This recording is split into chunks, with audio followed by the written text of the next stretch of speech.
부동산 시장의 흐름을 알아보는 시간, 마켓 트렌드입니다. 지금 제 옆에는 김규리 아나운서 나와 있고요. 안녕하세요. 안녕하세요. 네, 오랜만에 보는 얼굴 반갑습니다.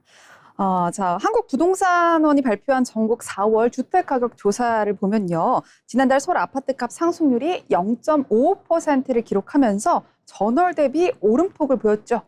네, 서울 아파트값 상승률은 1월 1.07%에서 2월 0.74%, 3월 0.34%로 둔화됐다가 4월 0.55%로 다시 커졌습니다.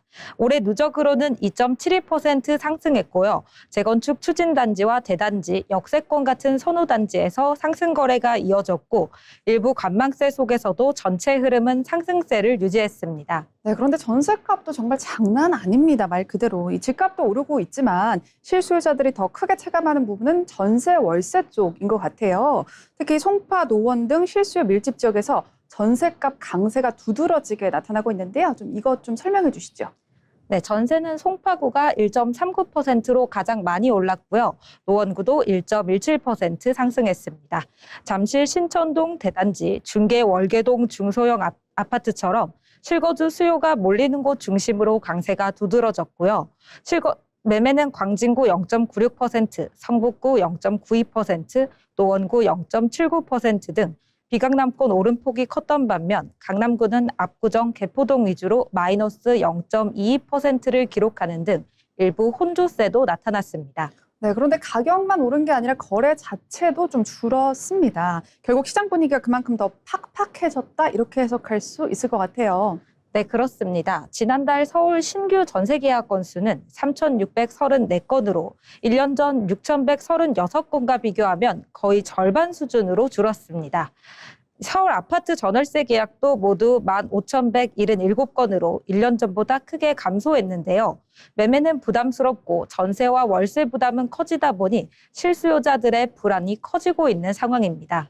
네, 다음 뉴스는 이제 재산세 감면 이야기로 한번 넘어가 보도록 하겠습니다. 결국 지금 시장은 매매, 전세, 월세가 모두 오르고 있는 상황인데요. 이 집값과 전세값이 오르면서 세금 부담에 대한 이야기도 관심이 커지고 있습니다. 서울시장 선거판에 이번에 재산세 감면 공약이 이슈로 떠올랐는데요. 고령의 1주택자 가운데 소득이 없는 경우 재산세를 한시적으로 깎아주자 이런 공약들이 나오고 있습니다. 실제로 누가 얼마나 혜택을 보는 건지부터 따져봐야 된다 이런 이야기들 나오고 있어요. 네, 더불어민주당 정원호 후보는 일정 연령 이상이면서 사업소득이나 근로소득이 없는 1주택자를 대상으로 공시가격 상승으로 늘어난 재산세 부담을 한시적으로 줄여주겠다는 공약을 내놨습니다. 연령 기준은 만 60세를 참고하고 금융소득과 임대소득 반영 여부는 추후 정할 계획입니다. 네, 그런데 이번 공약이 실제로 막상 까보면 그렇게 생각보다 혜택 대상이 넓지 않을 것 같다 이런 이야기도 나오고 있어요. 재산세를 일부 덜어줘도 종부세 부담이 남아 있으면 결국 체감 효과는 제한적일 수밖에 없다 이런 이야기거든요.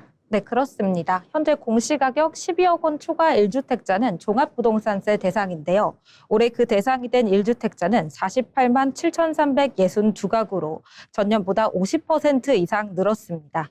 그래서 결국 공시가격 12억 원 이하 1주택자 가운데서도 고령이고 소득 기준이 맞는 일부만 실제 혜택을 볼 가능성이 크다는 분석입니다. 아하, 결국 공약은 넓어 보여도 실제 적용 단계에서 굉장히 까다로워질 수 있다 이렇게 보여집니다. 또 소득이 없는 고령자의 기준을 어디까지 볼지도 관건인 것 같습니다. 네, 맞습니다. 근로소득과 사업소득만 제외할지 연금소득이나 금융소득, 임대소득까지 포함할지에 따라 그 적용 대상이 달라질 수 있는데요. 그러다 보니 이 기준을 정하는 과정에서 형평성 논란이 불거질 수 있다는 지적도 나오고 있습니다. 네, 이렇게 세부담을 좀 줄여주자라는 이야기가 나오고 있는 가운데 청약통장도 다시 한번 이슈로 떠올랐죠. 정부가 가입 저변을 넓히기 위한 정책을 내놨다고 하는데 어떤 내용인가요?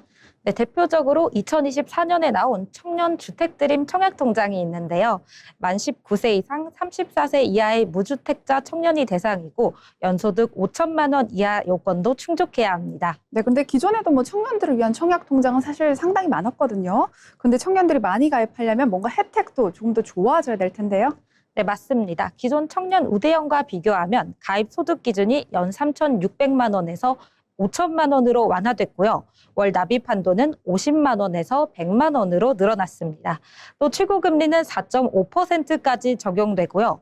일정 요건을 충족하면 이자소득 비과세와 소득공제 혜택까지 받을 수 있습니다.